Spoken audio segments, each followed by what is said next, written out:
আজকে আমরা স্ট্রোকের পরবর্তী কগনিটিভ ইম্পেয়ারমেন্ট বা চেতনা অথবা বোধের সমস্যার ব্যাপারে কিছু কথা বলবো। নমস্কার, আমি doctor Arindam Ghosh, consultant rehabilitation physician, রিহেবানা, কলকাতা। বিভিন্ন সমীক্ষাতে দেখা গেছে যে 20 থেকে 80% মানুষ স্ট্রোকের পরবর্তীতে এই কগনিটিভ ইম্পেয়ারমেন্ট বা চেতনার সমস্যায় আক্রান্ত হন। দেখা গেছে বয়স, শিক্ষা, তার সঙ্গে থাকা কোনো আনুষঙ্গিক রোগ, স্ট্রোকের পূর্ববর্তী অবস্থায় থাকা কোনো মানসিক সমস্যা, এই সমস্ত ফ্যাক্টরগুলি কগনিটিভ ইম্পেয়ারমেন্টের ক্ষেত্রে বিভিন্ন রকমভাবে দায়ী। মূলত স্ট্রোকের পরবর্তী শুরুর কয়েক মাস এই কগনিটিভ ইম্পেয়ারমেন্টের চান্স সব থেকে বেশি।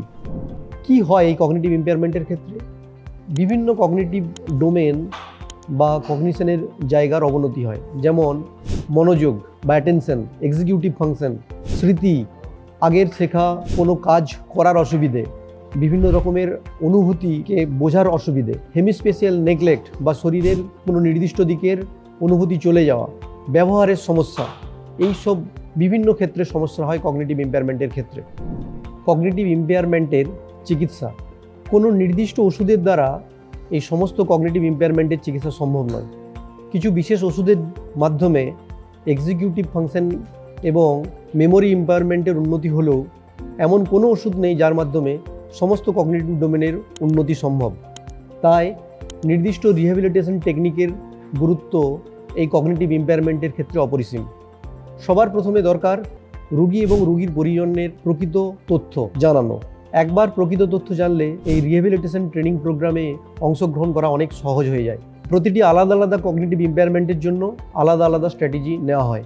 এগুলি হয় রিস্টোরেটিভ, মানে যে কগনিটিভ ডোমেনের ইম্পেয়ারমেন্ট হয়েছে সেই কগনিটিভ ডোমেনের উন্নতি, অথবা কম্পেনসেটরি, অর্থাৎ যে সমস্ত কগনিটিভ ডোমেন এখনও ইনট্যাক্ট আছে তাদের ব্যবহারের মাধ্যমে আমাদের ডেলি লিভিংয়ের কাজ করে নেওয়ার চেষ্টা। কিছু উদাহরণ, যেমন যদি কারোর মেমোরির সমস্যা থাকে বা ভাষার সমস্যা থাকে, সে সমস্ত ক্ষেত্রে সঙ্গীতের ব্যবহার, ছড়ার ব্যবহার, শব্দকোষের ব্যবহার, গ্রুপ থেরাপির ব্যবহার, কনস্ট্রেন্ট ইনডিউসড ল্যাঙ্গুয়েজ থেরাপির ব্যবহার, কম্পিউটারাইজড রিহ্যাবিলিটেশন টেকনিকের ব্যবহার, এর মাধ্যমে আমরা এই কগনিটিভ ইম্পেয়ারমেন্টের অনেকটাই উন্নতি সাধন করতে পারি এবং রিহ্যাবিলিটেশন প্রোগ্রামে পেশেন্টকে ঠিকভাবে অংশগ্রহণ করতেও সাহায্য করতে পারি।